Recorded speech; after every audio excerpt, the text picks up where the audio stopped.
Ladies and gentlemen, boys and girls, I was able to go fishing and I snagged me a big mouth bass, a Rojas bass. It is my big homie, J Mo. And I can't get you guys to be on this show without giving J Mo the proper Hollywood introduction that he deserves. So, J Mo, when I see a superstar and I see a talent in the making and a Hollywood person like yourself, who I can see easily winning Best Supporting Actor in a TV series, I got to give you the Hollywood ovation. So you take this, my brother.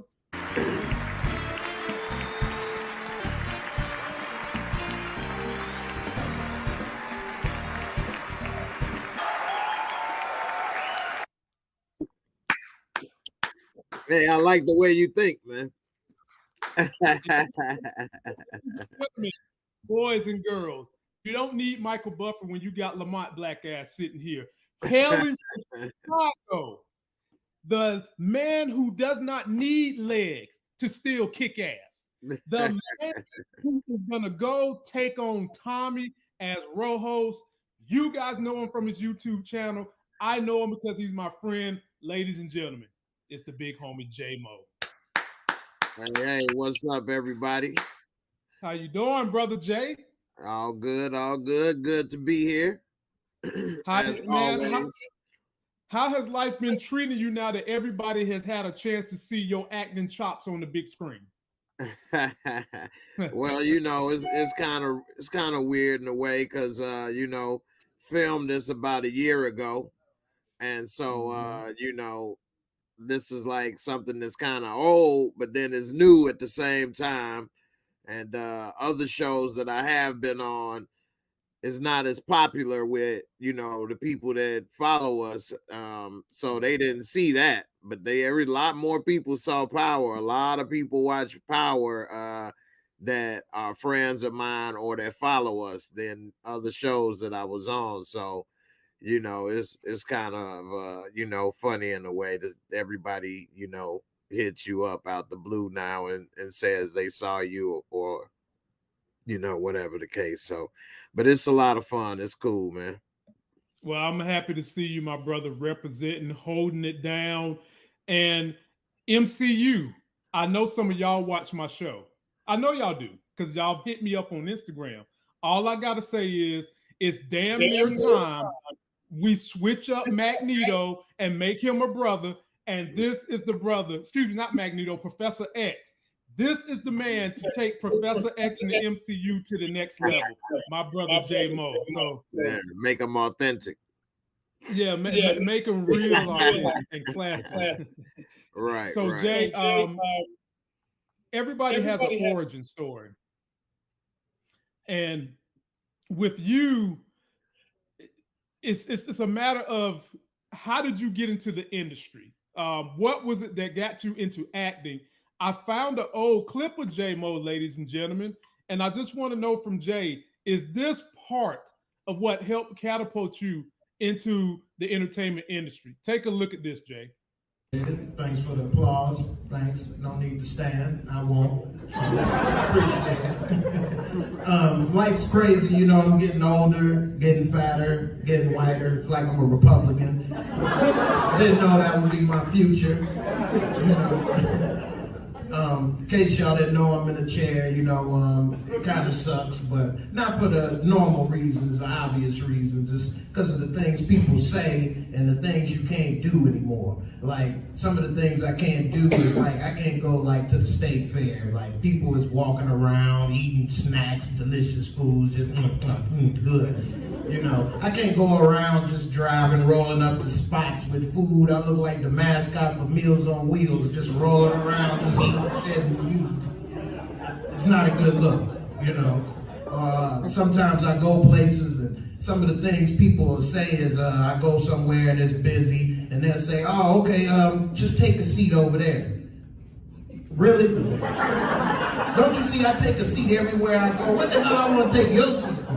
I don't even want to take this seat. You don't pay attention to your customers. It's crazy. Sometimes I'm out and about and I see younger dudes and older, with older women, and that's the way to go. Because when you're a man and you want to get with a younger woman to feel, younger, that's not going to work out in your interest. But if you get with an older woman, that's going to make you feel younger.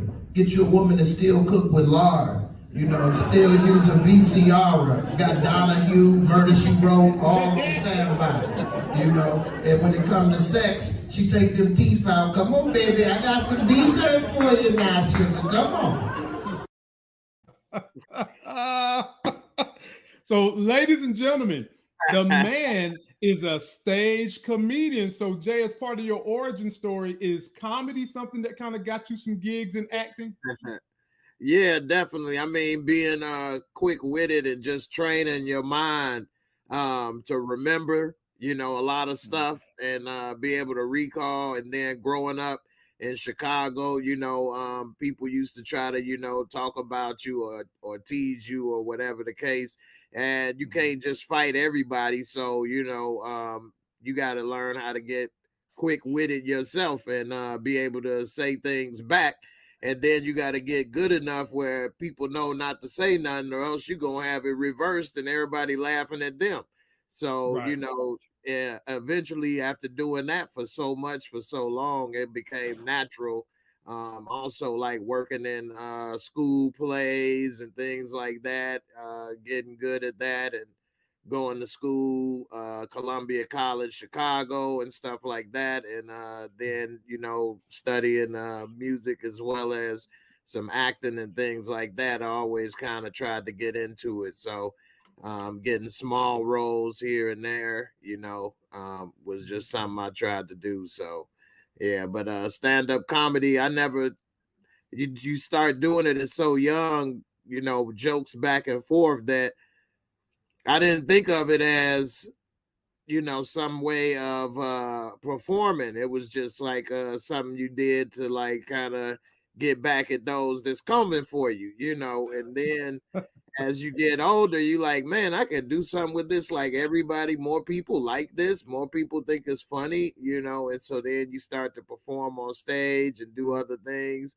And then after getting injured, I'm thinking, well, I can't do this now. It's not as funny.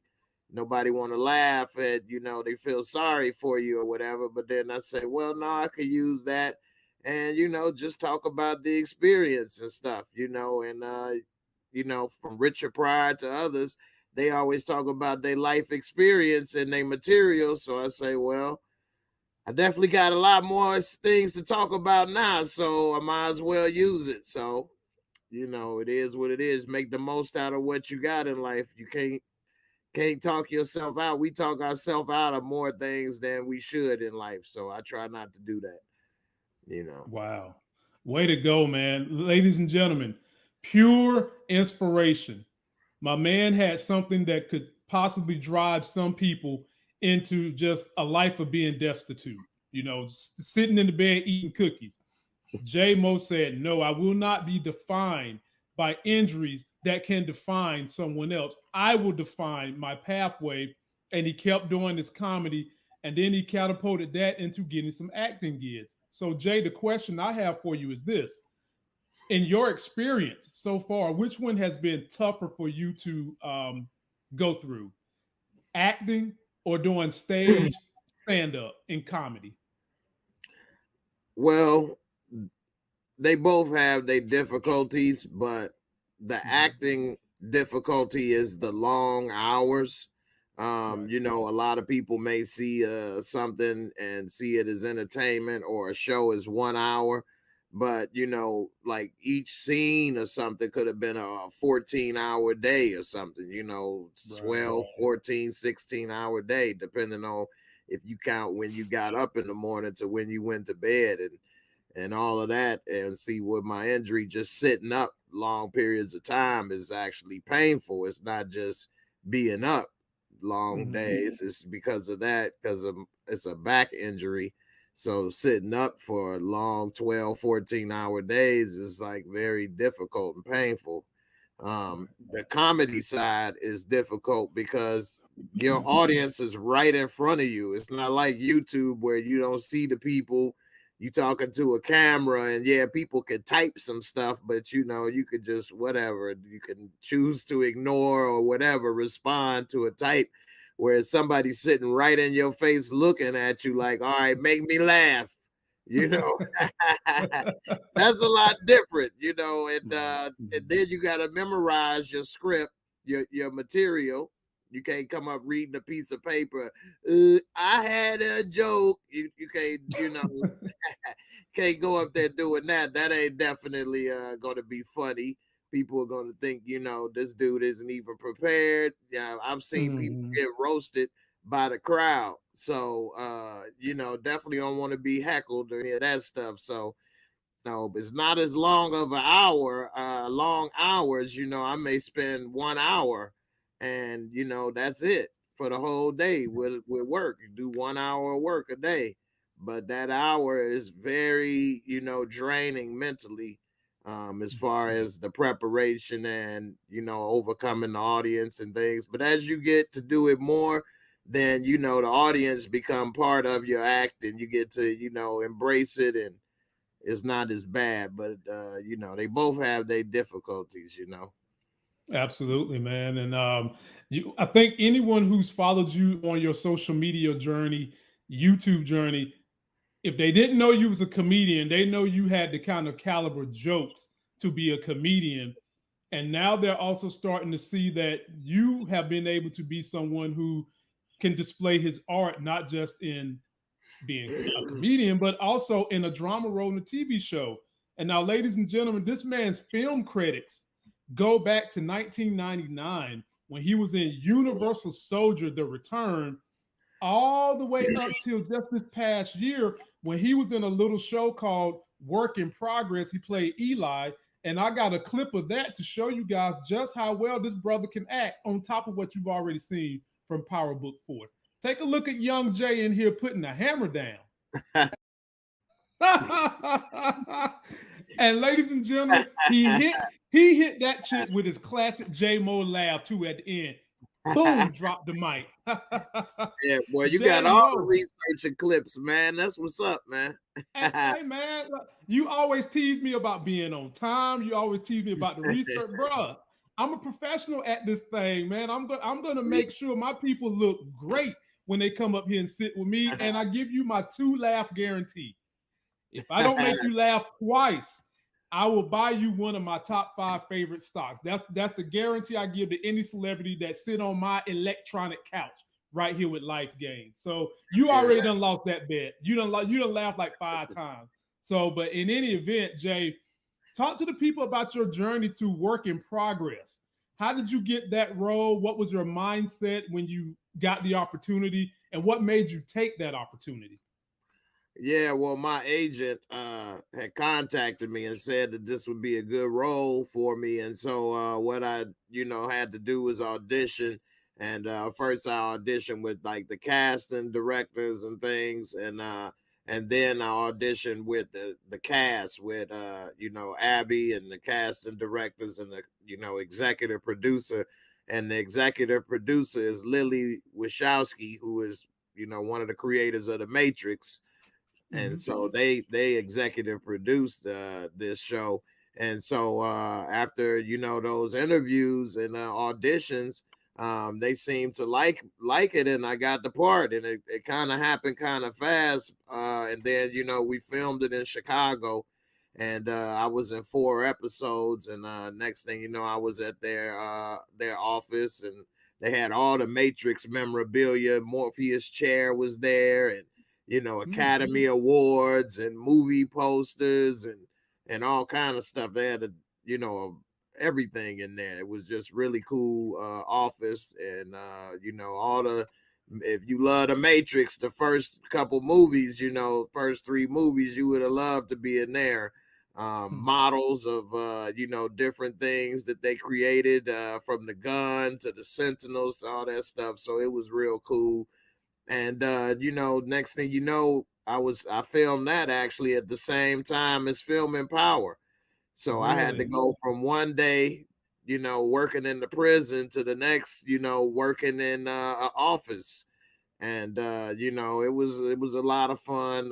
That actually came out first though, before Power, because Power is trying to do it in, you know, their time order. Whereas that was a standalone show, season 2. But it was a lot of fun. Had a lot, you know, more episodes and things, but overall it was great. Working with everybody and a lot of fun, you know. So I Yes. enjoyed it. It looked like the atmosphere on that set was pure fun. And that little look you gave that woman when you told her, I'm the editor, you better watch it. That was hilarious. That right there should get you like 5 more roles going forward. This is your Professor X in the MCU look right here. That is Professor X all day, my people.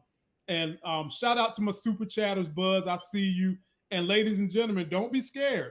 J Mo has a Cash App. He's got super chat links in the video description. If you haven't subscribed to this man, he's putting all kinds of content on his YouTube channel. He's on IG. He's on Discord. He's everywhere. All his links are in my video description. He will be going on my podcast. This will be on my podcast about an hour after we're done. So you can go there and check it out if you want to catch the replay. And Jenny was supposed to come tomorrow. Peyton Ashbrook. She plays Jenny. She was going to come tomorrow, but she had to reschedule. She'll be with me on Monday at 7 p.m.